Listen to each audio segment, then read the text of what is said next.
توبہ اور استغفار کے فائدے کیا ہوتے ہیں؟ اگر انسان توبہ کرتا ہے، استغفار کرتا ہے، تو کیا بینیفٹس اس کو ملتے ہیں اس چیز کے، وہ بھی ہم دیکھتے ہیں۔ چلیے آئیے، اللہ رب العزت سے جب ایک بندہ توبہ کرتا ہے، استغفار کرتا ہے، تو بہت سارے دنیا کے فائدے اور بہت سارے آخرت کے فائدے اٹھاتا ہے۔ یہ فائدوں کو میں اس لیے رکھ رہا ہوں، جس کو فضائل کہتے ہیں۔ یہ فضائل جاننے سے انشاءاللہ عزیز ہمارے دل میں ایک جذبہ پیدا ہوگا توبہ اور استغفار کا، اور نہ صرف ہم اپنے گناہوں پر توبہ اور استغفار کریں گے، جو کہ ہم بھول چکے ہیں توبہ اور استغفار اپنے گناہوں پر بھی، بلکہ ہم گناہوں کے علاوہ بھی توبہ اور استغفار کو اپنے زندگی کا معمول بنا لیں گے۔ تو آئیے کچھ فضائل دیکھتے ہیں توبہ کے۔ پہلا فائدہ توبہ کا وہ یہ ہے کہ جو لوگ توبہ کرتے ہیں، اللہ سے اس کی طرف پلٹتے استغفار کرتے ہیں، وہ اللہ کے محبوب ترین بندے ہیں، پسندیدہ لوگ ہیں۔ اور اللہ رب العزت قرآن میں فرماتا ہے، سورہ بقرہ سورہ نمبر 2 آیت نمبر 222 میں اللہ فرماتا ہے اور کہتا ہے، ان اللہ یحب التوابین و یحب المتطہرین، اللہ توبہ قبول کرنے والوں کو، رجوع کرنے والوں کو، گناہوں سے پلٹنے والوں کو، اور پاکیزہ رہنے والوں کو، صاف ستھرے رہنے والوں کو پسند کرتا ہے۔ تو توبہ کرنے کا پہلا فائدہ، اللہ کی محبت انسان کو حاصل، اور اس کے محبوب بندوں میں اس کا شمار ہوتا ہے، اس لیے کہ اللہ محبوب کو رکھتا ہے، پسند کرتا ہے توبہ کرنے والوں۔ دوسرا فائدہ توبہ کرنے کا جو کہ انسان کو ملتا ہے وہ کیا ہے؟ اللہ اسے بخش دیتا ہے۔ توبہ کرنے والے کو اللہ بخش دیتا ہے، معاف کر دیتا ہے، اس کی خطاؤں کو درگزر کر دیتا ہے۔ اللہ رب العزت قرآن میں فرماتا ہے، سورہ طٰہٰ سورہ نمبر 20 آیت نمبر 82، اللہ فرماتا ہے، وَإِنِّي لَغَفَّارٌ لِمَن تَابَ وَآمَنَ وَعَمِلَ صَالِحًا ثُمَّ اهْتَدَىٰ۔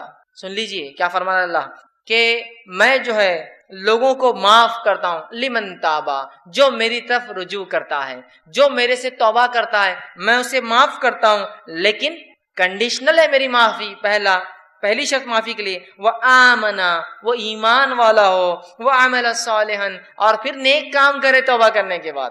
اس کا ہرگز معلوم مطلب یہ نہیں کہ توبہ کر لیا مطلب نیا اکاؤنٹ کھولنے کی اجازت مل گئی مجھے اب گناہ کرنے کی۔ توبہ کرتا ہے ایمان والا انسان اور پھر نیک کام کرتا ہے تو اللہ رب العزت فرماتا ہے وَإِنِّي لَغَفَّارٌ لِمَن تَابَ، کہ ان لوگوں کی میں توبہ قبول کرتا ہوں جو مجھ سے توبہ کرتے ہیں اور انہیں معاف کر دیتا ہوں، اور پھر وہ ایمان لائے اور نیک عمل پھر کرتے رہے اور اس معاملے پہ جم جائے، اس معاملے پر جائے۔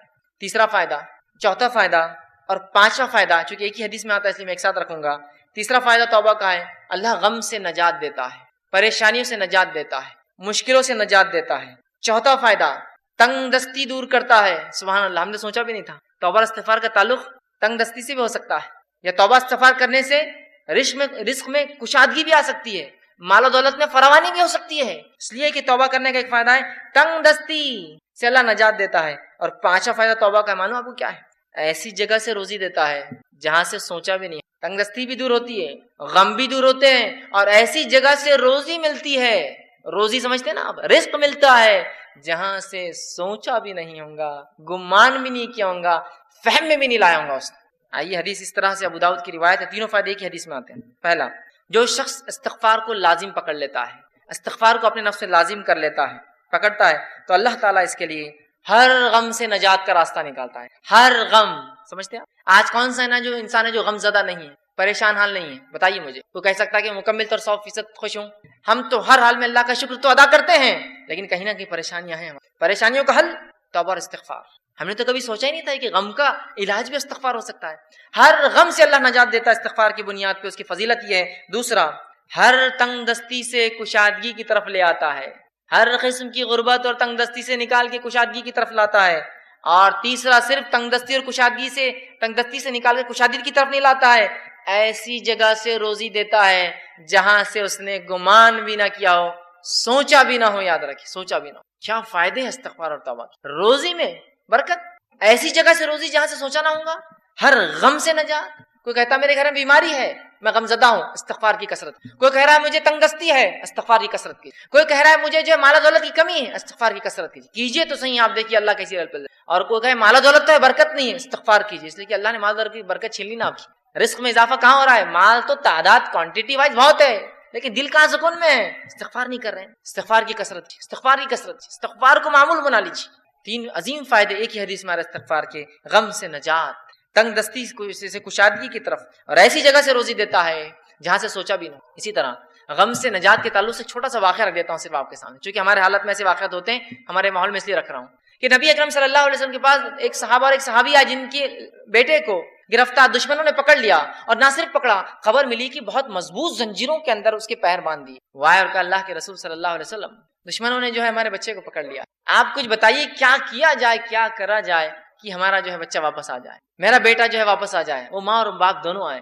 اللہ کے رسول صلی اللہ علیہ وسلم نے کہا استغفار کی کثرت، استغفار کرو۔ وہ کہتے ہیں کہ وہ دونوں گھر گئے، استغفار کی خوب کثرت۔ اور ان کے بیٹے کہتے ہیں کہ جب میں بیڑیوں میں جکڑا تھا، اچانک ایسا ہوا کہ میری پیروں کی دونوں بیڑیاں ٹوٹ گئی، اچانک رات میں دونوں بیڑیاں ٹوٹ گئی۔ جب بیڑیاں ٹوٹ گئی تو میں پریشان ہو گئی، یہ کیا ہوا؟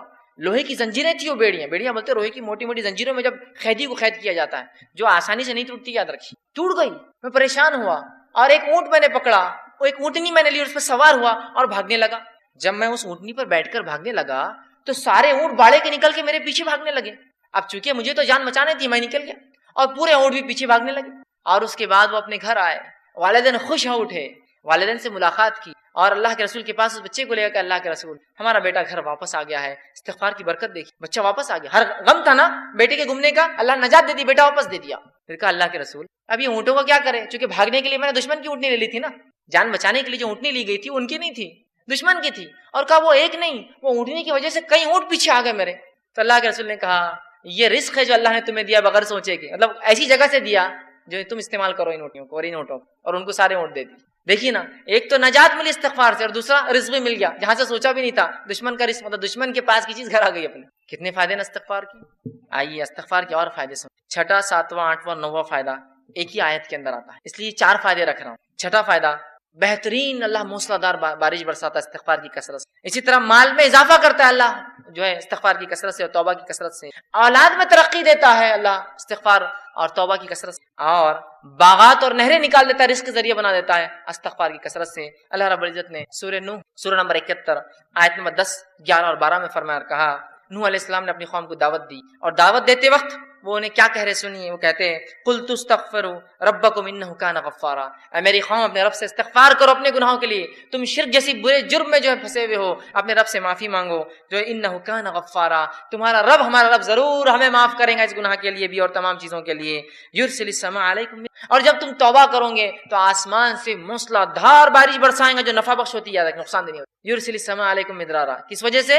ایمان لانے کے بعد اگر استغفار کرو گے تو آسمان سے بہترین موسلا دھار بارش برسائیں گا۔ پھر فرمایا وَيُمْدِدْكُمْ بِأَمْوَالٍ وَبَنِينَ، اور تمہیں مال میں، دیکھیے مال کا سیدھا لفظ ہے، رزق کا لفظ ہے، رزق میں مال اولاد سب آتا ہے۔ وَيُمْدِد، تمہیں بڑھاوا دیں گا، مالم و بنین، مال میں، روپیے اور پیسے میں، اور لڑکوں میں اضافہ کریں گا تمہارے، ہے نا۔ انسان کیا چاہتا ہے اپنے لیے؟ تو کہا تم چاہتے ہو نا رب سے اولاد اور لڑکے، تو اس میں اضافہ کریں گا تمہارے۔ تو جو لوگ بے اولاد ہو استغفار کی کثرت، بارش نہیں ہو رہی ہے استغفار کی کثرت، چونکہ نوح علیہ السلام کہہ رہے ایمان کے بعد استغفار کرو گے تو بارش برسائیں گا، مال و دولت میں اضافہ کریں گا، اولاد عطا فرمائیں گا تم۔ پھر فرمایا وَيَجْعَلْ لَكُمْ جَنَّاتٍ وَيَجْعَلْ لَكُمْ أَنْهَارًا، اور تمہارے لیے بہترین باغات میسر کر دیں گا، اور صرف باغات نہیں بہترین نہریں جاری کر دیں گا کہ نہ صرف کھیتی ہو، پانی والی کھیتی تمہیں عطا فرمائے۔ 4 فائدے دیکھیں استغفار کے کیسے ایک ہی ساتھ آ رہے ہیں۔ بارش کا بہترین برسنا، دوسرا فائدہ ہم دیکھ رہے ہیں اس کے اندر وہ یہ ہے کہ مال میں اضافہ، اولاد میں اضافہ، اور کھیتی باڑی اور نہروں کے اندر اضافہ اللہ تعالیٰ کر دیتا ہے۔ 10واں فائدہ استغفار کا وہ یہ ہے انسان کا دل سیاہ کالا ہونے سے بچ جاتا ہے۔ نبی اکرم صلی اللہ علیہ وسلم فرماتے ہیں، مستدرک حاکم کی روایت، آپ نے فرمایا بندہ جب گناہ کرتا ہے تو اس کے دل پر ایک کالا سیاہ داغ پڑ جاتا ہے، ایک اسپاٹ آ جاتا ہے۔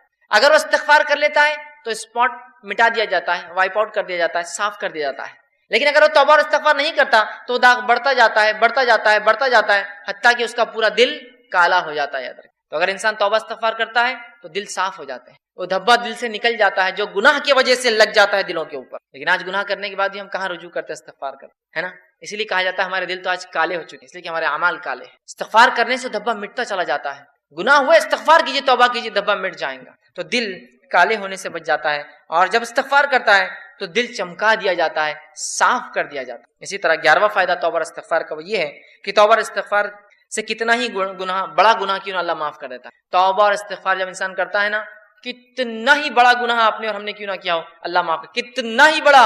اور سب سے بڑا دنیا میں گناہ کون سا ہے؟ اللہ کے ساتھ شرک کرنا۔ اگر شرک کرنے والا بھی توبہ کرے سچی، تو سچی توبہ کے بعد اللہ اس کے شرک کو بھی معاف کر دیتا ہے، زنا کو بھی معاف کر دیتا ہے، کفر کو بھی معاف کر دیتا ہے، نفاق کو بھی معاف کر دیتا ہے، ہر قسم کے گناہ کو معاف کر دیتا ہے۔ اور نماز اگر چھوڑتا ہے، تارک الصلاۃ، نماز چھوڑنے والا، تو اس کے گناہ معاف ہو جائیں گے۔ لیکن توبہ سچ، اور توبہ کی شرائط میں انشاءاللہ آگے آؤں گا، لیکن جو بات آیت گزری آگے وہ یہ ہے کہ ایمان لانے کے بعد عمل صالح پڑ جائے، یہ توبہ کی شرائط ہے، ورنہ یہ نہیں کہ توبہ کر لی اور اگلا گناہ کرنا پھر شروع کر دیا۔ گناہ کرنے سے ہر گناہ کی معافی، توبہ کرنے سے ہر گناہ کی معافی ملتی ہے، ہر گناہ کی۔ شرط یہ ہے کہ موت سے پہلے یا قیامت کی کوئی بڑی علامت آنے سے پہلے یہ کر لیا جائے، موت سے پہلے۔ اس لیے کہ آپ نے حدیث فرمایا جب خرخراہٹ کی آواز گلے میں شروع ہوتی نا، نزات کی حالت، موت سے قریب خر آواز آتی ہے گلے سے، انسان مرنے قریب ہو، تو تب کی گئی توبہ قبول نہیں ہوتی ہے۔ جیسے کہ فرعون نے بھی توبہ کی تھی جب وہ غرق ہو رہا تھا، صحیح بخاری کی روایت، غرق ہو رہا تھا، موت دیکھ چکا تھا، توبہ کی، اللہ نے توبہ قبول نہیں کی اور ڈوب کو مارا گیا، کیونکہ ڈوبتے وقت کہا میں ایمان لایا موسیٰ اور ہارون کے رب پر، کام نہیں آئی۔ لیکن تو اس سے پہلے کہ موت آئے توبہ کر لے، یا کوئی علامت آ جائے قیامت کی، توبہ ضرور، ہر گناہ کی توبہ اللہ معاف کرے، لیکن زندگی میں یاد رکھیں مرنے سے پہلے اور نجات کی حالت، مطلب مرنے کے بعد اور نجات کی حالت سے پہلے اگر توبہ نہ ہوئی تو پھر توبہ کی گنجائش نہیں۔ جو گناہ ہم سے ہوا ہو،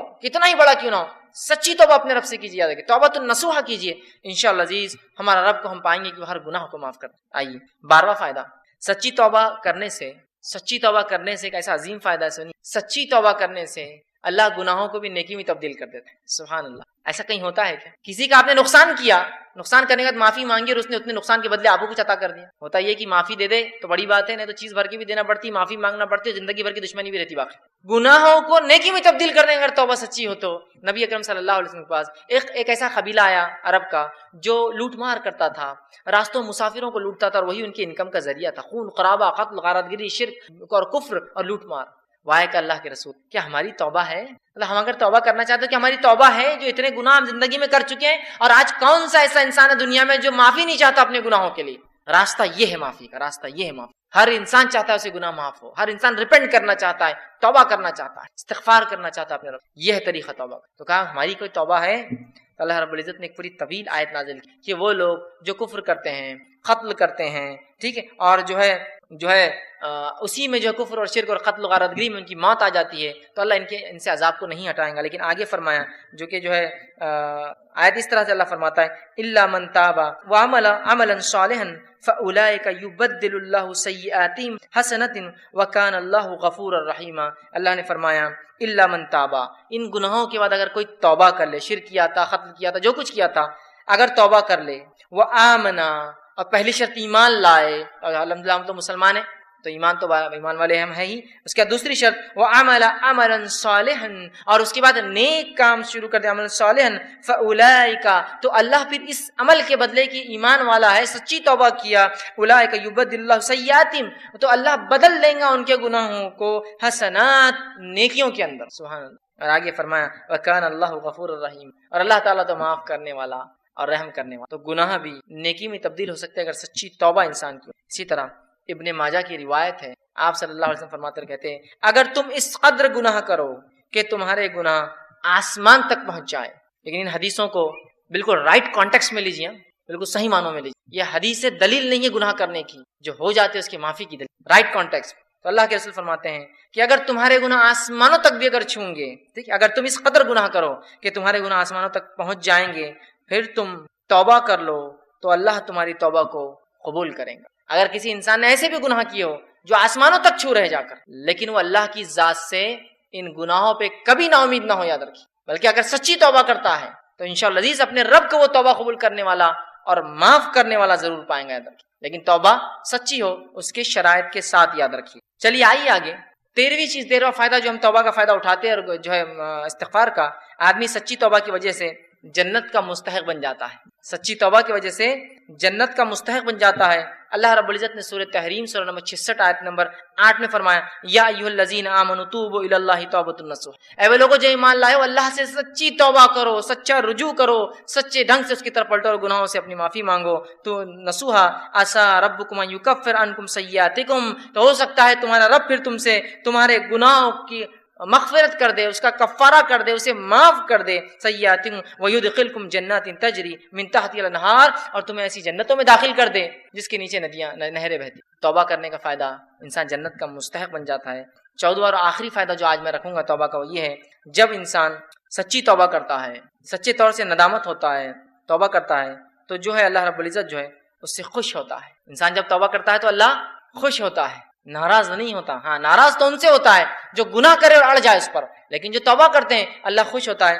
حدیث کے الفاظ اس طرح سے جو توبہ کے بارے میں نبی اکرم صلی اللہ علیہ وسلم فرماتے ہیں کہ اللہ خوش ہوتا ہے، اور حدیث اس طرح سے جو صحیح بخاری کی روایت ہے، آپ صلی اللہ علیہ وسلم فرماتے ہیں کہ اللہ اپنے بندے کی توبہ پر ایسا خوش ہوتا ہے، جب بندہ توبہ کرتا اللہ ایسا خوش ہوتا ہے جیسے کہ ایک شخص سفر پر نکلا ہو، مسافر ہو، سفر کر کے چل جا رہا ہو اور ایک جگہ اپنے اونٹ کو باندھے اور لیٹ جائے ریگستان کے بیچ میں، اور جب وہ جاگے تو اس کا اونٹ چلا جائے، وہ تھوڑا نکل کر ڈھونڈتا ہے اپنے اونٹ کو، اس کا اونٹ اسے نظر نہیں آتا، تو پھر وہ واپس آتا ہے اور سوچتا ہے کہ اب ریگستان میں گھوم کے مرنے سے اچھا ہے جہاں لیٹا تھا اس چھوٹے درخت کے نیچے لیٹ جاؤں تو مجھے موت آ جائے، کیونکہ اب ریگستان میں اونٹ گھومنا مطلب موت ہے اور کوئی راستہ نہیں۔ وہ آ کر لیٹ جاتا ہے اور جب لیٹ جاتا ہے تھوڑی دیر بعد دیکھتا ہے تو اس کا اونٹ پورے مال کے ساتھ جوں کا تو کھڑا ہے۔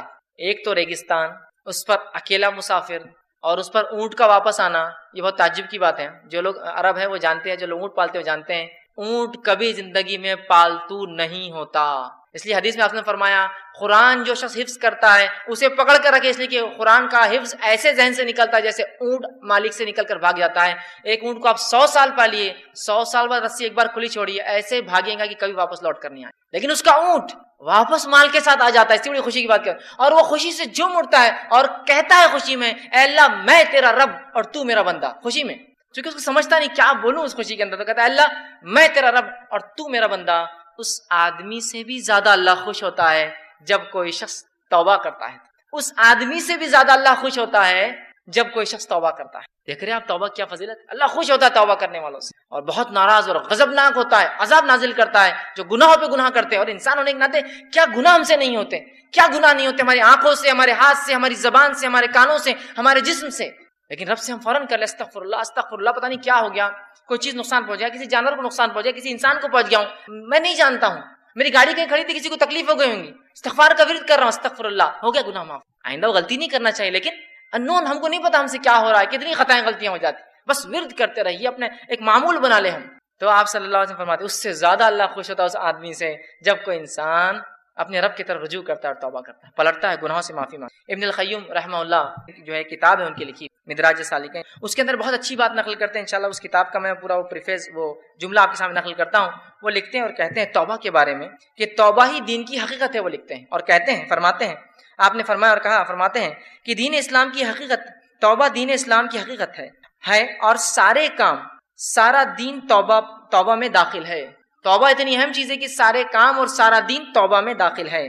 یہی وجہ ہے کہ توبہ کرنے والا اس بات کا مستحق ہے کہ اللہ تعالیٰ کا وہ دوست قرار دیا جاتا ہے، کیونکہ اللہ تعالیٰ توبہ کرنے والوں اور پاک صاف رہنے والوں کو دوست رکھتا ہے، کہ تو اللہ جس سے محبت کرتا ہے مطلب وہ اللہ کا دوست ہے نا، توبہ کرنے والوں سے اللہ محبت کرتا ہے مطلب اللہ کے دوست ہے، اس کا مطلب توبہ دین کا بہت اہم حصہ، بلکہ وہ کہتے ہیں بلکہ مکمل دین اسلام مکمل توبہ کے اندر ہے۔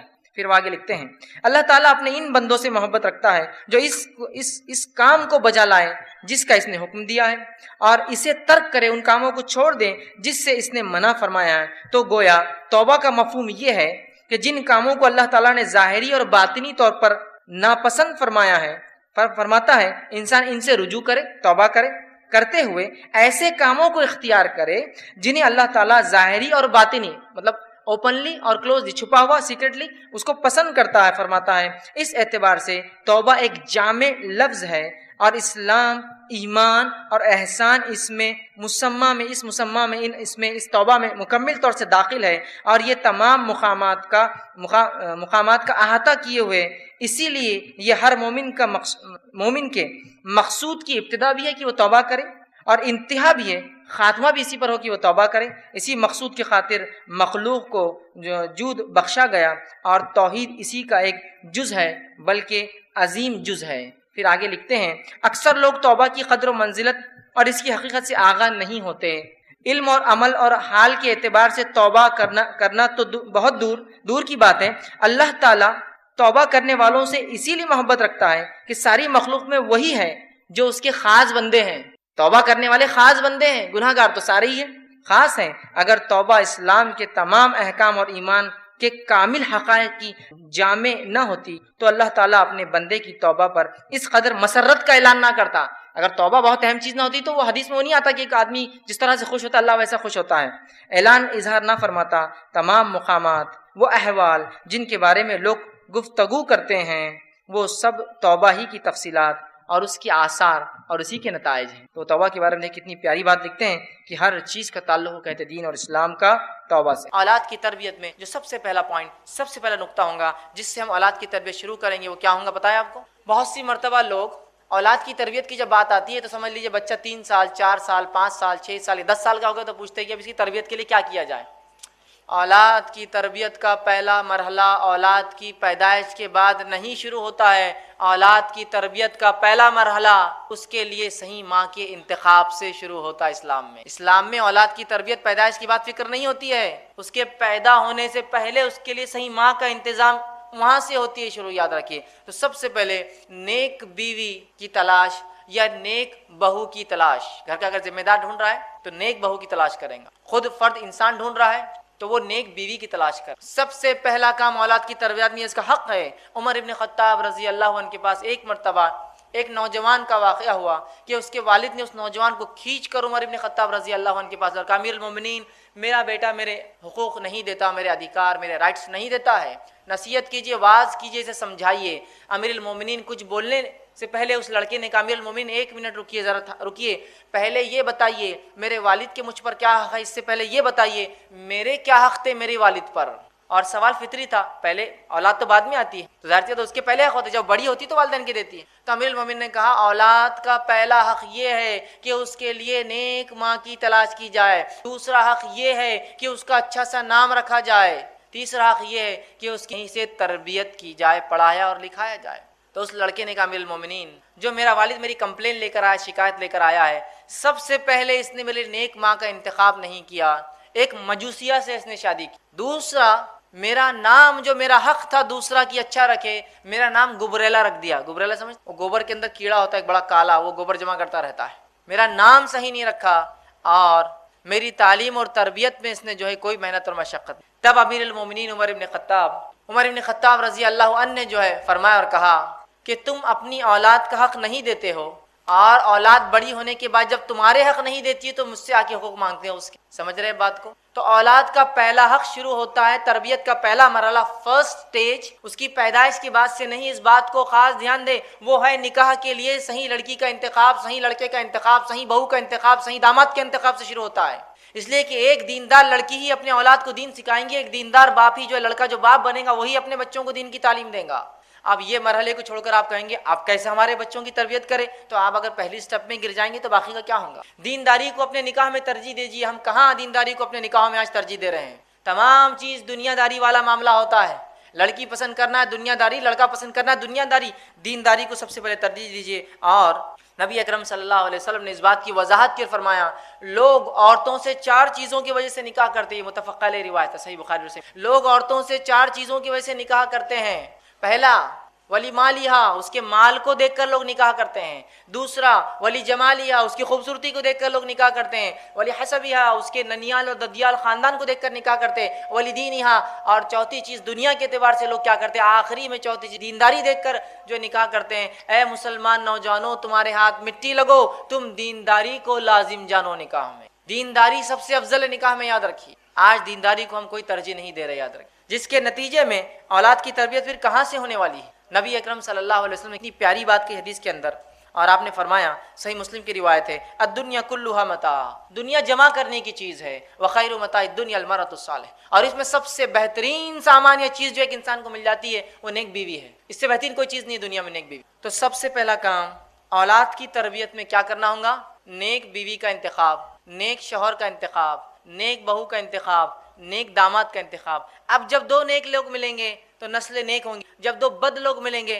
تو نسلیں بری ہوں گی۔ یہ اللہ کا فضل ہے کہ اس امت کو نکاح کی اس نے اجازت دی، بلکہ حکم دیا، ورنہ دیگر قوموں میں یہ ہوتا ہے نیک لوگ شادی نہیں کرتے اور ان کی نسلیں کم ہوتی ہے، برے لوگ نکاح کرتے ہیں اور وہ بڑھتے جاتے ہیں۔ ایک انسان نیک بن گیا اب وہ شادی نہیں کر سکتا۔ اسلام میں ایک انسان نیک ہے، نکاح کر سکتا ہے، تو ظاہر سی بات ہے نیک لوگ آگے بڑھیں گے، ورنہ دوسری قوم میں نیک لوگ ختم ہو جاتے ہیں اور برے لوگ بڑھتے جاتے ہیں۔ تو بہرحال سب سے پہلا مرحلہ جہاں سے تربیت کی ابتدا سٹارٹ ہوں وہ مرحلہ ہے، وہ ماں کے انتخاب سے شروع ہوتا ہے، اس کو سب سے پہلے ہم دھیان دیں۔ دوسری چیز جو دوسرا اسٹیپ رہیں گا ہمارا اولاد کی تربیت میں وہ یہ ہے کہ جب نکاح ہو جائے جو دینداری کی بنیاد پر ہو، اس کے بعد والدین نیک اولاد کی اللہ سے دعا کرے، اس کا بھی بڑا تاثیر اور اثر ہوتا ہے۔ کس چیز کی دعا کرے؟ نیک اولاد کی والدین اللہ سے دعا کرے۔ اس کی بات یہ ہے بہت سے لوگ نکاح کرتے ہیں لیکن کبھی نیک اولاد کی دعا نہیں کرتے ہیں۔ نیک اولاد کی دعا کرنا یہ انبیاء علیہ الصلوۃ والسلام کی سنت ہے نکاح کے بعد، لیکن آج ہم دعائیں نہیں کرتے ہیں۔ تو یہ بڑا اہم عمل ان کی تربیت کا حصہ ہے، یہ ابھی دنیا میں آئی نہیں ہے لیکن یہیں سے شروع ہوتی ہے تربیت ان کہ نیک جو ہے اولاد کی جو ہے دعا کریں۔ ہمارے پاس تو عام طور سے یہ ہوتا ہے کہ اگر نکاح کے بعد اولاد نہ ہو تو لوگ مختلف قسم کے شرک اور بدعت میں لگ جاتے ہیں۔ ایک تو یہ پارٹ ہے، اگر اولاد نہ ہو تو مختلف قسم کے شرک اور بدعت میں لگ جاتے ہیں۔ اندازہ لگائیے جو اولاد شرک اور بدعت کے بنیاد پر وجود میں آئیں گی وہ اولاد کہاں سے اللہ کی توحید پر چلنے والی ہوں؟ شرک اور بدعت میں لگ جاتے ہیں۔ اور دوسرا ایک عجیب حال رہتا ہے اس امت کا کہ جب کسی کا نکاح ہو جاتا ہے بس ہر تھوڑے دن کو گڈ نیوز کب ہے، گڈ نیوز کب ہے۔ اب وہ بیچاروں کی کیا پلاننگ ہے، ان کی کیا مصیبتیں ہیں، ان کی کیا پریشانیاں ہیں، سب کو گڈ نیوز ہی چاہیے بس، اور ہر کوئی دوسرے سے گڈ نیوز کب ہے، کب ہے، اور وہ پریشان بیچارے آپس میں ہم تو کوشش کر رہے ہیں بھائی لیکن اللہ نہیں اولاد دے رہا تو اب ہم کیا کریں، اور ذہنی طور سے وہ پریشان ہو جاتے ہیں۔ تو یہ سب سے پہلے اس نہیں بلکہ یہ دعا کرے کہ اللہ نیک اولاد عطا فرما۔ اچھا اولاد کی نیکی کی دعا تو نہیں ہوتی ہے، جو کچھ دعا ہوتی ہے کیا ہوتی ہے ہمارے پاس؟ نکاح ہو گیا کسی کا، بوڑھی عورتیں ہوتی ہے گھروں میں، وہ دعا دیتی ہے اللہ تم کو چاند سا بیٹا دے۔ کیسا بیٹا چاہیے ہونا بھی؟ تو چاند سا۔ اگر میں کہتا ہوں اللہ نے واقعے میں دعا سن لی تو ایک تو گول صورت کا پیدا ہوں گا، اور اتنا چمکدار کوئی انسان ہوگا تو کوئی پسند کرے گا اس کو، دھبے والا اور اس سے ایک دم چمکدار، اور وہ بھی چاند سا کیا چاہیے؟ بیٹا ہی چاہیے۔ ہے نہیں ہے یہ بات عام؟ دعا کیا کرنی چاہیے اولاد کے لیے؟ کیسی اولاد کی دعا کرنی چاہیے؟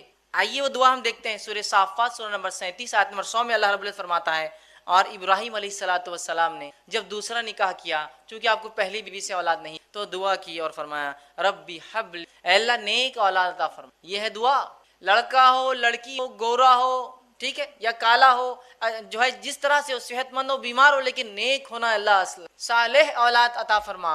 صالح اولاد کی دعا کیجیے، نیک اولاد کی دعا کیجیے، اس لیے کہ بہت سی بار اولادیں تو جو ہے ہو سکتا ہے جیسی دعا کری چاند جیسا بڑی خوبصورت ہو جائے لیکن اگر اس میں گن نہ ہو اچھے تو کیا فائدہ۔ ایک طرف دیکھیے اب ادھر ابو لہب ہے جس کے تعلق سے روایت میں آتا ہے کہ اس کسی بیٹے کا نام لہب نہیں تھا لیکن اتنا گورا چٹا تھا، عرب تھا کہ جب خوش ہوتا یا غصے میں آتا تو آنکھ کے انگارے جیسا لال ہو جاتا، لہب آنکھ کے انگارے کو کہتے تھے۔ ابو لہب فائدہ ہے اس کی اس گوری چمڑی کا کچھ، اور وہاں بلال ہے جو حبشی ہے، نسلاً جو ہے وہ جو ہے ابیسینین ہے، حبشی ہے، غلام ہے، دیکھنے کے اعتبار سے روایت میں آتا چپٹے ہیں، گال چپٹے ہیں، ہونٹ موٹے موٹے ہیں، کالے ہیں، لیکن بلال جنت میں جائیں گے۔ نبی اکرم صلی اللہ علیہ وسلم فرماتے ہیں میں جب معراج میں گیا تو بلال تمہارے چپلوں کی کھڑاؤں کی آواز میں نے جنت میں سنی، تو بلال جنت جائیں گے۔ ابو لہب کا تو اعلان ہو گیا دنیا تو اصل نیکی ہے، نیکی کی دعا، تو یہ دعائیں اثر رکھتی ہے، اولاد کی تربیت کا مرحلہ ہے۔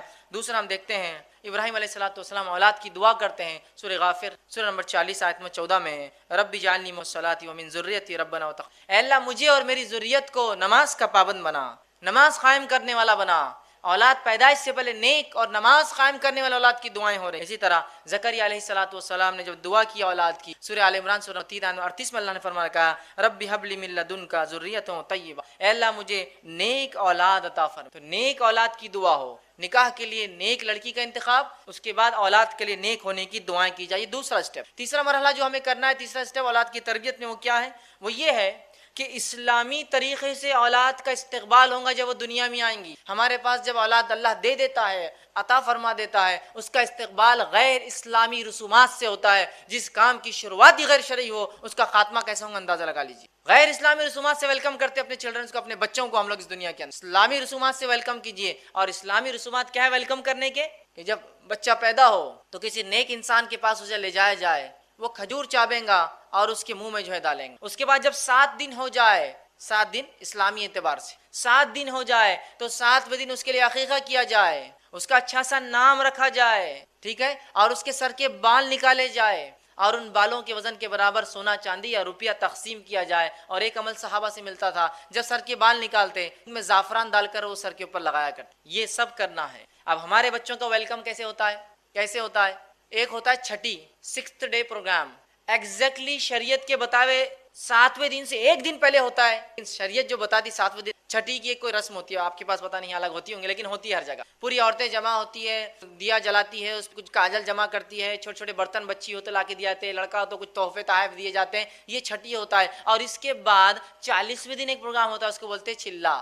بڑے دھوم دھام سے چلائے آ جائیے، چلائے آ جائیے، کارڈ بھی تقسیم ہوتے ہیں، ہال لیا جاتا ہے۔ جس بچے کا ویلکم غیر شرعی بنیادوں پر ہو رہا ہے، جس کا ویلکم 7th ڈے ہونا چاہیے تھا، 7ویں دن جو عقیقہ ہونا چاہیے تھا، نام، وہ تمام چیزیں چھوڑ کر ہم غیر اسلامی رسومات اپناتے ہیں، پھر بولتے ہیں اللہ یہ بچے ہمارے بے دینی کیوں ہو جا رہے ہیں؟ اس لیے کہ آپ نے شروعاتی کوششیں اثرات رکھتی ہے اپنے اندر، یہ بات طے ہے نا، کوششیں اثرات رکھتی ہے، بات طے ہے نا، کیا کوشش کی اس بچے کے ویلکم کے لیے آپ نے؟ یہ غیر اسلامی طریقے۔ اور اگر کوئی کہے کہ بس 7ویں دن عقیقہ کرنا ہے، ارے جانے دو دیکھیں گے فلاں ہے یہ ہے وہ، اتنے لاکھ بہانے، نہیں وہ بچہ ابھی جو نانی کے گھر پیدا ہوا تو ابھی جو یہاں نہیں ہے، بچہ نہیں ہے تو ابھی عقیقہ کیا، نہیں ابھی ایک ساتھ اپن 4-5 بچے جمع کریں گے پھر ایک ساتھ عقیقہ کریں گے تاکہ بڑی دعوت ایک ساتھ ہو، ہے نا، ہوتا ہے بہت سے لوگ۔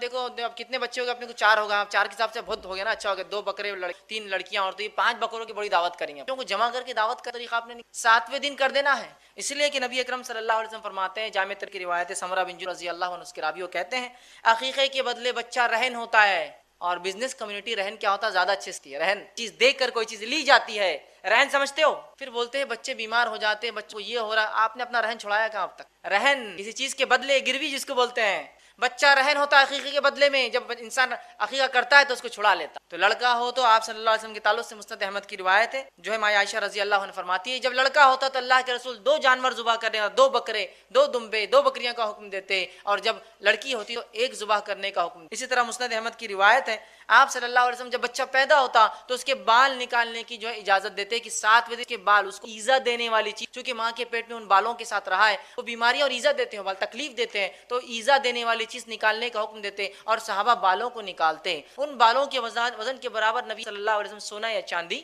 آج کے زمانے میں ہم کیش اس کے برابر تقسیم کرتے غریب کے۔ اسی طرح اگر لڑکا ہو تو اس کی ختنہ کیجیے، لیکن آج ہم دیکھتے ہیں ان تمام چیز چھوڑ کر بدعت اور خرافات، ہم 6 اور 40واں ہم کر رہے، چلہ جس کو کہتے ہیں، سنت کو جگائیے، ورنہ کیسے ہمارے بچے دیندار ہوں گے جن کا ویلکم اس طرح سے نہیں ہو رہا ہے؟ تو یہ بات بڑی اہم ہے، یاد رکھیں۔ اور اتنا ہم چیزوں کو کھینچتے ہیں، شریعت نے دیا 7واں دن عقیقہ تو پتہ نہیں 7 سال بعد ہو رہا ہے، 70 سال بعد ہو رہا ہے، نام رکھنا ہے 7واں دن، نام رکھنے کے لیے آخری حد ہے، 7th ڈے تو رکھنا ہے، اس سے پہلے بھی آپ طے کر کے رکھ سکتے ہیں، جیسے نبی اکرم صلی اللہ علیہ وسلم کو ایک لڑکا ہوا اور جبرائیل علیہ السلام آئے اور کہا اے ابو ابراہیم، مطلب لڑکے کا نام ابراہیم رکھا تھا آپ نے، اس لیے آتے ہی پکارا اس نام سے آپ کو، تو ایڈوانس رکھا جا سکتا ہے، اور بعد میں اگر میکسیمم لمٹ 7th ڈے ہے، لیکن حال یہ ہے ان تمام چیز اتنا ہم غلو کر جاتے ہیں کہ بچے کا آپ دیکھیے، لڑکا ہے لڑکی 2 ہی چیزیں ہو سکتی، 2 نام طے کرنا ہے کوئی، لیکن اس میں بھی ایسا معاملہ ہے کہ بچہ پیدا ہو گیا، کئی مہینے کا ہو گیا تو نانی الگ پکار رہی ہے، دادی الگ پکار رہی ہے، دادا کا لاڑا کا نام الگ، نانا کا لاڑا کا نام الگ، باپ الگ اور ماں الگ، چنو، ٹٹو، لڈو، ٹنکو، سب ناموں سے، سوائے اس کے کہ 7ویں دن جو نام اس کا حقیقی تھا وہ چھوڑ کر سب ہو رہا ہے، اور نام پھر تلاش بھی کیا جاتا تو یونیک نام لگتا ہے ہم کو، یونیک سمجھتا نا، سب سے ہٹ کر نام چاہیے، اگر کوئی آگے پوچھے بچے کا نام کیا رکھو، لڑکا ہے لڑکی ہے، لڑکا ہے عبداللہ رکھو، عبداللہ بہت پرانا نام ہے، عبد الرحمن رکھو، یہ تو اور بھی پرانا دکھ رہا، پھر کون سا؟ اچھا محمد رکھ دو، ارے نہیں یہ نام نہیں سمجھتے جائیں گے، اچھا ٹھیک ہے سلیمان رکھ دو، ارے تو نبی کا نام یہ نہیں رکھ سکتے، ٹھیک یہ بھی نہیں، کیا رکھتے؟ یونیک نام چاہیے، تو میں ہمیشہ کہتا ہوں جو لوگ کہتے ہیں یونیک نام چاہیے، تو یونیک تو بہت سے نام ہوتے ہیں، آپ بہت سارے نام رکھ سکتے ہیں، اسٹیئرنگ نام رکھ دیجیے آپ کسی بچے کا، اسٹیئرنگ خان، کتنا اچھا نام ہے، یونیک، کسی کا نام اسٹیئرنگ سنا آج تک آپ نے؟